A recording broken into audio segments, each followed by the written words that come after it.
exactly the thing that they're supposed to do. I would imagine, yeah.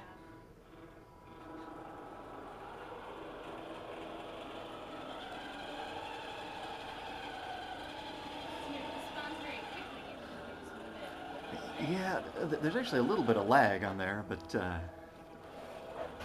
could be that I'm easily pressed then, but I think it's good. I think backing up on the carpet might be a little hard. yeah, the wheels just spin.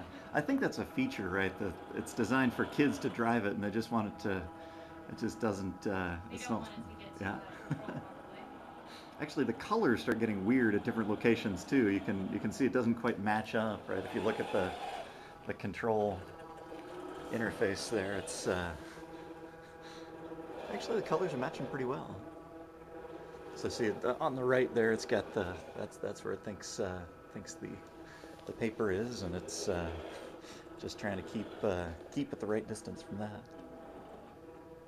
A lot better at just following people down the hallway. I have it can actually drive a heck of a lot faster than that, like faster than it can even control. If you have it really cranked, it tends to overshoot, right? That Oh, it right. says, oh look, it's on the left, and it just it goes way too fast. So this is a pretty decent. It's actually weird. My right motor doesn't really seem to have the oomph anymore, so I can turn left okay. I can back up.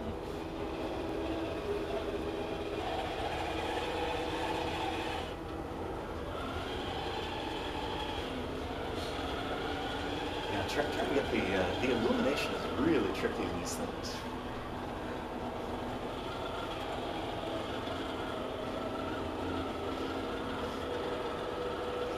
You can see the hallway's getting brighter and dimmer. Mhm. So does that change how it sees the color? Yeah. Because so it's reading the actual color. Like if you paint it, that would be where it goes. Let's see if I can get her to drive in. It's tricky to navigate. It's like getting in your garage. I'll bet.